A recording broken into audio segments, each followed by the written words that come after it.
আমি যাব বেলুড় মঠের খুব কাছেই শতাব্দী প্রাচীন একটি মন্দিরে।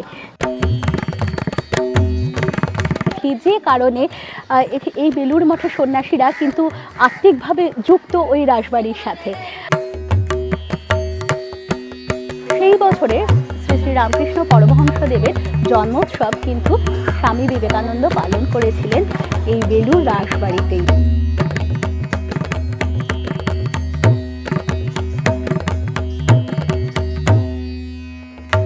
অবশ্যই প্রাচীন ঠাকুর অনেক প্রাচীন এবং অপূর্ব তার শৈলী গঠন। প্রাচীন ঠাকুরের আমি বেশিরভাগটা প্রাচীন ঠাকুরের অঙ্গটাকে করে থাকি। তো এই ঠাকুরের গঠন শৈলী যেরকম মানে অনেক আগেকার অপূর্ব, তো খুবই ভালো লাগছে অঙ্গরাগ করে।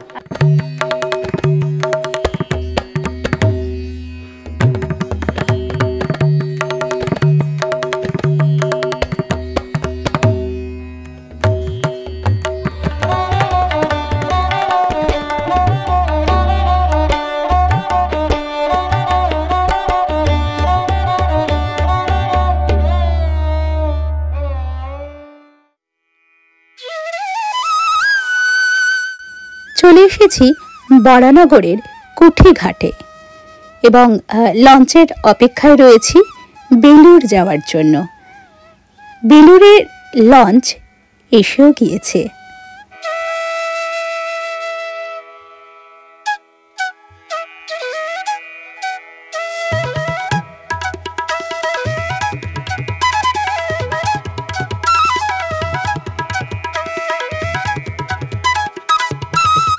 উঠে পড়েছি লঞ্চে। হেমন্তের এই পড়ন্ত বিকেলের শীত শীত হাওয়া আর অস্তগামী সূর্যের অদ্ভুত লালিমায় চারিদিকের প্রকৃতিকে অপূর্ব সুন্দর দেখাচ্ছে।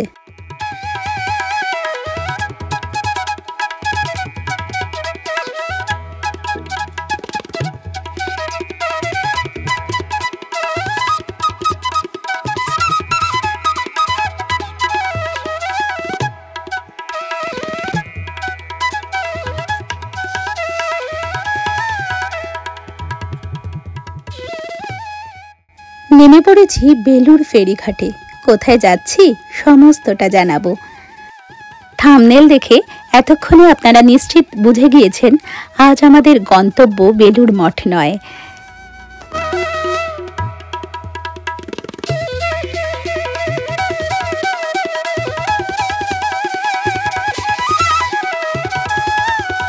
নমস্কার, আমি দেবশ্রী। পান্থজন কথায় আপনাদের সকলকে স্বাগত। ফিরে এলাম নতুন একটি ভিডিও নিয়ে। আপনারা দেখলেন আমি বরানগর কুঠিঘাট থেকে লঞ্চে চেপে এই বেলুড় মঠের দিকে এসেছি এবং আজ আমার গন্তব্য বেলুড় মঠ নয়। আমি যাব বেলুড় মঠের খুব কাছেই শতাব্দী প্রাচীন একটি মন্দিরে, যা এখানে স্থানীয় মানুষদের কাছে পরিচিত বেলুড় রাসবাড়ি নামে। বেলুড় রাসবাড়ি সম্পর্কে বলতে গেলে অনেক কথা আসে। এখনও রামকৃষ্ণ মঠের সন্ন্যাসীরা কিন্তু প্রায়শই এই মন্দিরে যান, এই রাসবাড়িতে যান দর্শন করতে এবং খুবই তারা যান বিশেষ করে রামকৃষ্ণদেবের জন্মতিথিতে, রাস উৎসবের সময়। তো তারা অবশ্যই এই রাসবাড়িতে যান। তার পেছনে একটি কারণও আছে, সে সমস্ত আপনাদের বলবো। বেলুড় রাসবাড়ি প্রতিষ্ঠিত হয় 1890 খ্রিস্টাব্দে। প্রতিষ্ঠা করেছিলেন জোড়াসাঁকোর দাঁ পরিবারের একজন পূর্বসূরি পূর্ণচন্দ্র দাঁ এবং তার মাতা কাদম্বিনী দেবী।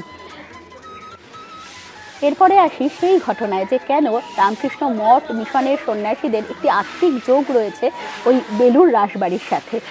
1897 সালে স্বামীজি যখন বিদেশ থেকে ফিরে এলেন, তখন সেই বছরই রামকৃষ্ণদেবের জন্মোৎসব শেষবারের মতো তিনি পালন করেছিলেন দক্ষিণেশ্বরে গিয়ে।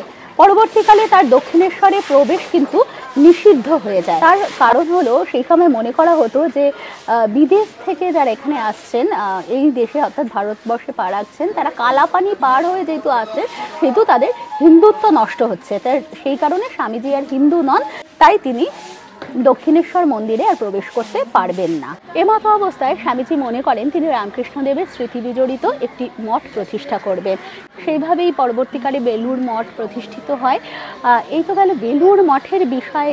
আজকে আমরা ভিডিওতে আলোচনা করছি না, আমরা আলোচনা করছি পূর্ণচন্দ্র দাঁয়ের প্রতিষ্ঠিত সেই রাসবাড়ির বিষয়। সেই রাসবাড়ির সঙ্গে আত্মিক যোগ কীভাবে তৈরি হলো রামকৃষ্ণ মঠ মিশনের সন্ন্যাসীদের, সেই বিষয়ে 1898 সালের সেই বছরে শ্রী শ্রী রামকৃষ্ণ পরমহংসদেবের জন্মোৎসব কিন্তু স্বামী বিবেকানন্দ পালন করেছিলেন এই বেলুড় রাসবাড়িতেই।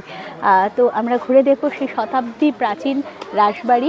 এই কারণেই রামকৃষ্ণ মঠ মিশনের সন্ন্যাসীদের একটি আত্মিক যোগ তৈরি হয়েছে ওই রাসবাড়ির সাথে। তারা কিন্তু সব সময় ওই রাসবাড়িতে যে কোনো অনুষ্ঠানেই যান।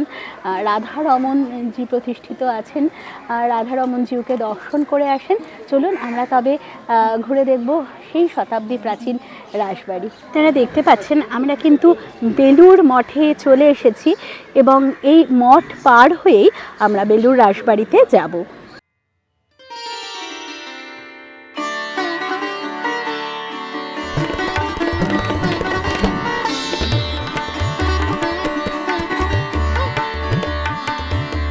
আমরা বেরিয়ে এসেছি বেলুড় মঠের থেকে এবং বেলুড় মঠের থেকে সোজা বেরিয়ে ডান দিকের রাস্তা ধরে কিছুটা এগোলেই কিন্তু এই বেলুড় রাসবাড়ি পড়বে। তার আগে বলে রাখি যে আপনারা কে কোথা থেকে এই ভিডিওটি দেখছেন আমাকে কিন্তু অবশ্যই কমেন্ট বক্সে লিখে জানাবেন। আপনাদের কমেন্ট পেলে আমার ভালো লাগে, আমি উৎসাহিত বোধ করি। আপনাদের এই ধরনের ধর্মীয় স্থান অথবা ঐতিহাসিক স্থানগুলো দেখতে কেমন লাগছে আপনারা সেটাও জানাতে পারেন। মতামত যদি আপনারা কমেন্ট বক্সে আমাকে লিখে জানান তাহলে আমি বুঝতে পারি ভিডিওগুলো কতটা আপনাদের ভালো লাগছে। থাকুন আমার সাথে, আমরা চলে যাব এবার বেলুড় রাসবাড়িতে। ভগিনী নিবেদিতার একটি স্ট্যাচু এখানে আছে। শোনা যায় ভগিনী নিবেদিতাও নাকি এই রাসবাড়িতে এসেছিলেন।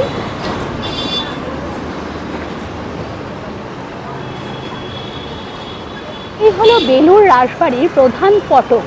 এই ফটক দিয়ে ঢুকে বেশ কিছুটা পথ তারপরেই পড়বে রাসবাড়ি। রাসের কয়েকদিন কিন্তু এই রাস্তার দুপাশে মেলা বসে, বেশ জমজমাট একটি মেলা বসে। এর আগের বছরও আপনাদের সেই ভিডিও তুলে ধরেছি, ডেসক্রিপশন বক্সে আমি লিংক দিয়ে দেবো, দেখতে পাবেন কি অপূর্ব সুন্দর সাজানো হয় রাসবাড়ি। এবং এই রাস্তার দুই ধারে দোকান বসে। এই দোকানগুলো মোটামুটি বসতে শুরুও করে দিয়েছে, আপনারা দেখতেই পাচ্ছেন। এই দুই ধারে কিন্তু বেশ বড়সড় একটি মেলা বসে, প্রচুর লোকের সমাগম হয়, প্রচুর মানুষের সমাগম হয় এই রাসবাড়িতে রাস উৎসব উপলক্ষে। আপনারা দেখতে পাচ্ছেন এই দোকানগুলো কিন্তু অস্থায়ী দোকান, যেহেতু তৈরি হওয়ার কাজ শুরুও হয়ে গিয়েছে। এই পুরো অঞ্চলটায় মেলা থাকে। আপনারা যারা আশেপাশে থাকেন, যাদের পক্ষে আসা সম্ভব হবে, অবশ্যই কিন্তু এই রাসবাড়িতে চলে আসতে পারেন, বেশ ভালো লাগবে। রাসবাড়িটিও অপূর্ব সুন্দর, এক ঝলক দেখলে মনে হবে আপনি হয়তো কোনো গুপ্ত বৃন্দাবনে চলে এসেছেন। কিছু দোকান বসা ইতিমধ্যেই শুরু হয়ে গিয়েছে। দিদি, আজকে বিকেলবেলা থেকে কি শুরু হয়ে যাবে মেলা? কাল থেকে? আমি কাল রাসের দিন থেকেই মেলা বসবে।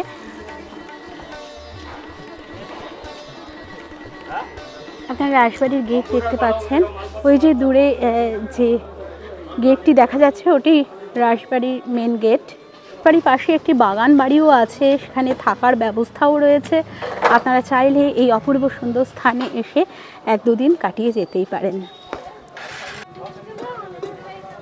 আমরা আস্তে আস্তে এবার ঢুকে যাচ্ছি রাসবাড়িতে। চারিদিকে গাছগাছালি ঘেরা অপূর্ব সুন্দর এই জায়গা। দেখতে পাচ্ছেন রাসবাড়ির মূল মন্দির রাধারমণজিউর মন্দিরটি অনেকটা দক্ষিণেশ্বরের মন্দিরের মতো নবরত্ন চূড়া বিশিষ্ট, প্রায় 40 ফুট উঁচু এই মন্দির। এবং তার পাশে দুপাশে 3টি করে মোট 6টি শিব মন্দির, প্রায় 24 ফুট উঁচু চূড়া বিশিষ্ট। দেখুন,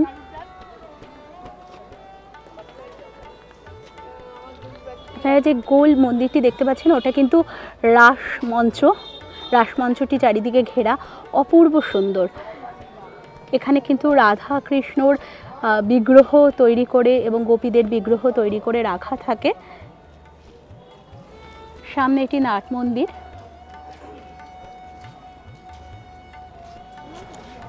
আসুন আমরা প্রথমেই দর্শন করে নেব রাধারমণজিউকে। এর অঙ্গরাগ হচ্ছে, সেই কারণে ঠাকুর কিন্তু প্রতিষ্ঠিত নেই। আপনারা যদি দর্শন করতে চান তাহলে আগের বছরের ভিডিওটিতে ঠাকুরকে কিন্তু দর্শন করতে পারেন। এখানে বিগ্রহকে অঙ্গরাগ করানো হচ্ছে। বিগ্রহে অঙ্গরাগ হচ্ছে, সেই কারণে কিন্তু এখন আপনারা বিগ্রহ দেখতে পাচ্ছেন না। অপূর্ব সুন্দর বিগ্রহ। বিগ্রহটি দেখতে হলে অবশ্যই আগের ভিডিওটি দেখে নেবেন। আমি ডেসক্রিপশন বক্সে লিংক শেয়ার করে দেব।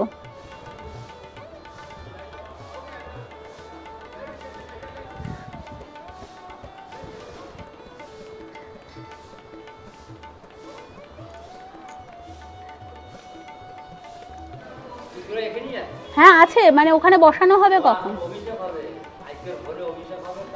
ও ভোর মানে দেখা যাবে কালকে থেকে? আচ্ছা, মানে আজকে আর দেখা যাবে না। আপনারা শুনলেন যে বিগ্রহের অঙ্গরাগ হচ্ছে ঠিক পাশেই। ভোরবেলায় বিগ্রহের অভিষেকের পর তারপরে দেখা যাবে। আপনারা যদি বিগ্রহটি দেখতে চান তাহলে আগের বছরের ভিডিওর লিঙ্কটি অবশ্যই আমি শেয়ার করে দেবো ডেসক্রিপশন বক্সে। সেখান থেকে কিন্তু বিগ্রহ, অপূর্ব সুন্দর বিগ্রহ, আপনারা রাধারমণজিউকে দর্শন করে নেবেন। আপনি রাধারমণজিউর অঙ্গরাগ করেন? আচ্ছা, আপনি কোথায় থাকেন? বাড়ি চুচুড়া। আপনি এই অঙ্গরাগ কত বছর ধরে করছেন এখানে? এখানে আমি এই প্রথম বছরই করছি। আমি বিভিন্ন বছর বিভিন্ন অনেক শ্রীপার, অনেক প্রাচীন মন্দিরে করে থাকি। আচ্ছা, কোন কোন মন্দিরে আপনি অঙ্গরাগ করেছেন? কিছু মন্দির আছে যেগুলো বলা যাবে না। আচ্ছা। আর এমনি ইসকনের বিভিন্ন মন্দির, গৌরী মঠ, এমনি বাঁকুড়ার দিকে বিভিন্ন প্রাচীন মন্দির, কলকাতা হাওড়ার সাইডে বিভিন্ন প্রাচীন মন্দির, অনেক মন্দিরই অঙ্গরাগ করেছে। আচ্ছা, আর রাধারমণজিউকে অঙ্গরাগ করছেন, আপনার অভিজ্ঞতা যদি কিছু বলেন এই ঠাকুর সম্পর্কে। অবশ্যই প্রাচীন ঠাকুর, অনেক প্রাচীন এবং অপূর্ব তার শৈলী গঠন। প্রাচীন ঠাকুরের আমি বেশিরভাগটা প্রাচীন ঠাকুরের অঙ্গটাকে করে থাকি। আচ্ছা। তো এই ঠাকুরের গঠন শৈলী যেরকম মানে অনেক আগেকার, অপূর্ব, তো খুবই ভালো লাগছে অঙ্গরাগ করে। আচ্ছা, আপনি এই অঙ্গরাগের হাতে খড়ি আপনার কোথা থেকে? আমার নিজের বাড়ি থেকে, নিজের বাড়ির ঠাকুর থেকে। আচ্ছা, আপনার বাড়িতে ঠাকুর প্রতিষ্ঠিত আছে? আপনার বাবাও কি এই বিষয় করতেন? আমি থেকেই, আমি প্রায় 10-12 বছর ধরে অঙ্গরাগ করছি। আচ্ছা, আপনি কোথা থেকে শিখেছেন? নিজের থেকে করতে করতে শিখেছি। মানে নিজের থেকেই আপনার এখানের মানে যোগাযোগ হলো কি করে? যোগাযোগ এখানকার একজন মেম্বার আদিত্য বলে আমার বন্ধু হয়, তো সেই ইনস্টাগ্রাম থেকে, আমার ইনস্টাগ্রাম পেজ আছে, তো সেখান থেকে আমি কন্ট্যাক্ট করেছিলাম। আপনি এখানে মানে রাধারমণজিউ রাধারানী ছাড়াও আর কি কি বিগ্রহ অঙ্গরাগ করছেন? রাধারমণজি, রাধা এনার নাম রমন, রাধা রমন অ্যাকচুয়ালি একসাথে। রাধা এবং 4 জন গোপাল মূর্তি আছে। আচ্ছা, সমস্ত অঙ্গরাগ করছেন, ঠিক আছে, অনেক ধন্যবাদ। আর আপনার সাথে কেউ যদি অঙ্গরাগের জন্য যোগাযোগ করতে চায় তাহলে কিভাবে করবে? ইনস্টাগ্রামে আছে অঙ্গরাগ রিজ বলে, আমার নাম রিজু দাস, ফেসবুকেও পাবে, তো সেখান থেকে কন্ট্যাক্ট করতে পারেন। আচ্ছা, ঠিক আছে। আপনার কোনো কন্ট্যাক্ট নাম্বার কি দিয়ে দিতে, প্রফেশনাল কোনো নাম্বার আছে? না, বিজনেস নাম্বার আছে 6289481763। ওকে, অনেক ধন্যবাদ। Thank you.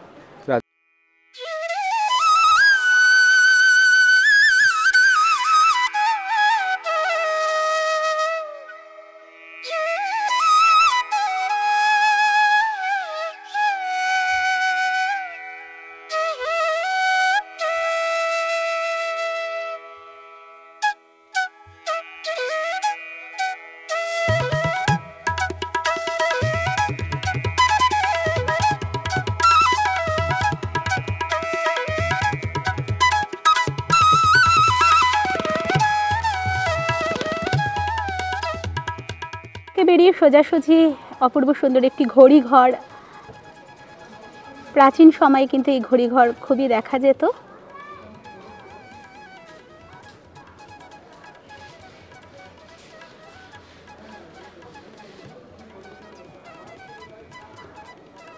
আর দূরে দেখছেন নহবতখানা এবং তার পাশে শিব মন্দির।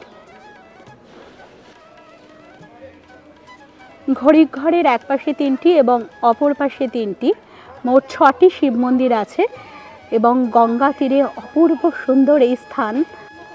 অবশ্যই আপনাদের এই বেলুড় রাসবাড়ির এই স্থানটি কেমন লাগছে আমাকে জানান, এবং আপনারা যারা এখনও পর্যন্ত এই রাসবাড়িতে আসেননি, আমার অনুরোধ অবশ্যই আপনারা এসে সচক্ষে এই স্থানটি দর্শন করে যাবেন। এই হচ্ছে রাসমঞ্চ। এখানে কিন্তু প্রত্যেকটি অলিন্দে একটি করে বিগ্রহ থাকে রাধা কৃষ্ণের।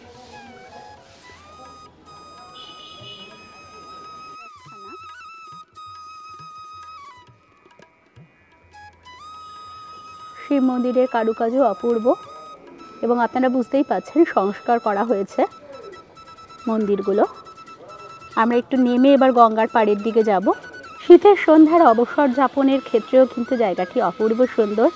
সাথেই তো থাকবেনই রাধারমণজিও, তাকে দর্শন করে এসে বসতেই পারেন এই স্থানে। অদ্ভুত সুন্দর গঙ্গা তীরবর্তী এই স্থান। এটি রাধারমণজিউ মন্দিরের নিজস্ব ঘাট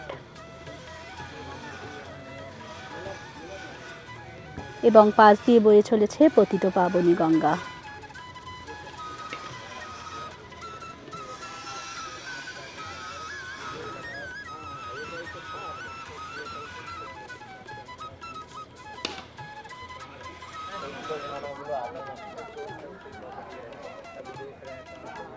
দেখুন পড়ন্ত বিকেলে কি অপূর্ব সুন্দর দেখাচ্ছে স্থানটিকে।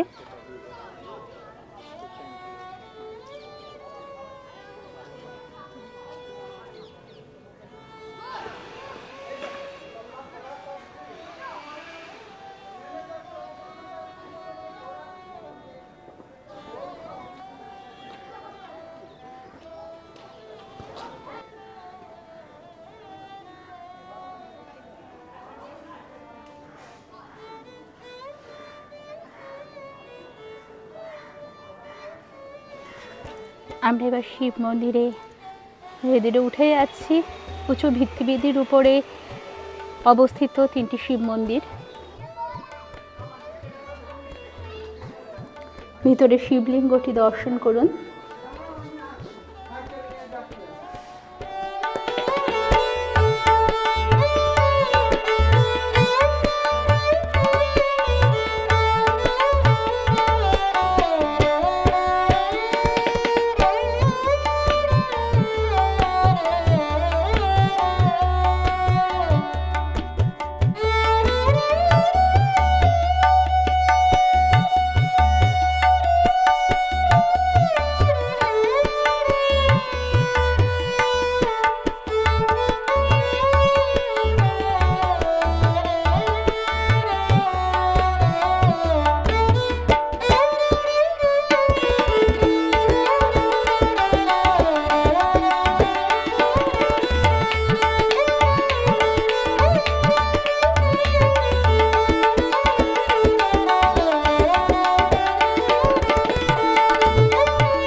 কিন্তু অপূর্ব সুন্দর গাছপালায় ঘেরা এই স্থান, মনোরম পরিবেশ।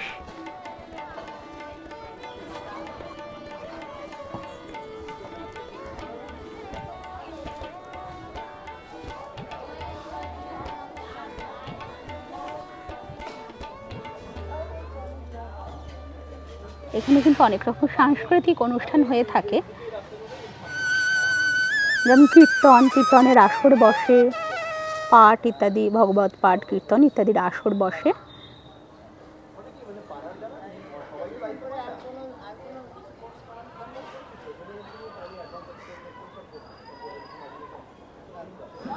এই পাড়ে একটি নহবতখানা রয়েছে, আবার ওইদিকে আরেকটি নহবতখানা রয়েছে। এখানে আগে সানাই যারা বাজাতেন তারা বসতেন। এই ধারের নহবতখানাটি সংস্কার করা হলেও এই পাড়ের নহবতখানাটি সংস্কার করা হয়নি, সেরকম রংচঙে নয়।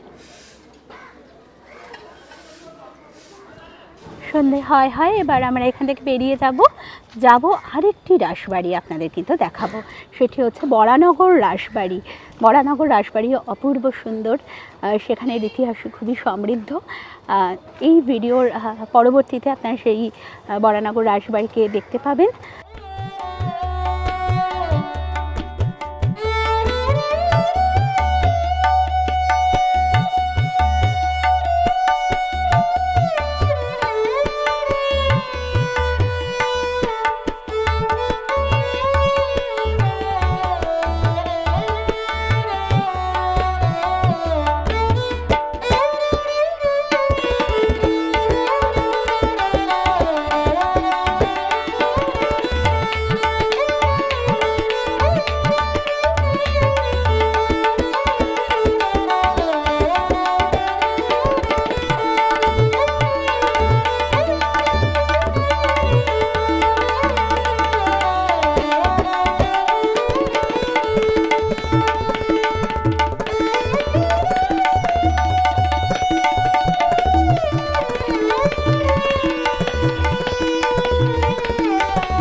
করি এই গুপ্ত বৃন্দাবনে এসে আমার সাথে আপনাদেরকে খুবই ভালো লাগছে। যদি ভালো লেগে থাকে তাহলে ভিডিওটিকে কিন্তু অবশ্যই লাইক করে দেবেন আর শেয়ার করে অন্যান্যদেরও দেখার সুযোগ করে দেবেন।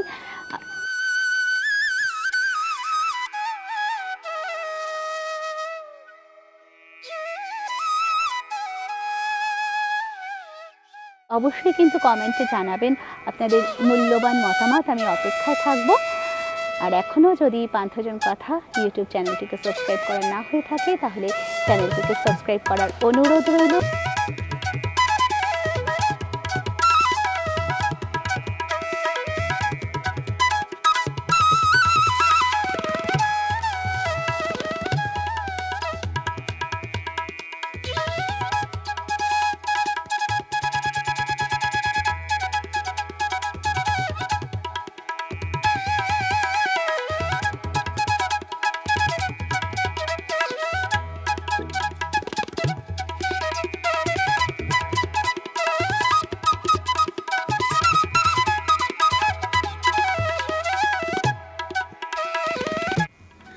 কুঠিঘাটের জেটির উদ্দেশ্যেই যাত্রা করছি এবং পথে অবশ্যম্ভাবীভাবে বেলুড় মঠ পড়বে। সন্ধ্যাকালীন আরতি ইতিমধ্যেই শুরু হয়ে গিয়েছে।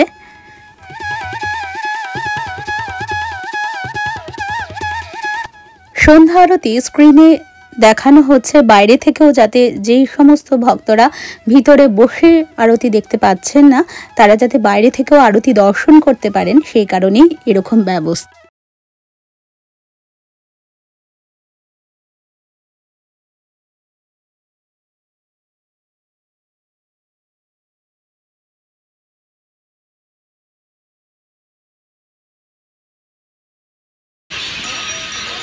এই বেলুড় মঠের চারিদিকটা যেহেতু প্রচুর গাছপালা আছে তাই সন্ধ্যেবেলা পাখিতে একেবারে ছেয়ে যায় চারিদিক। পাখিরা এই সময় তাদের বাসায় ফেরে আর চারিদিকে কি অপূর্ব সুন্দর পাখির কলকাকলি হচ্ছে, আপনারা একবার শুনুন।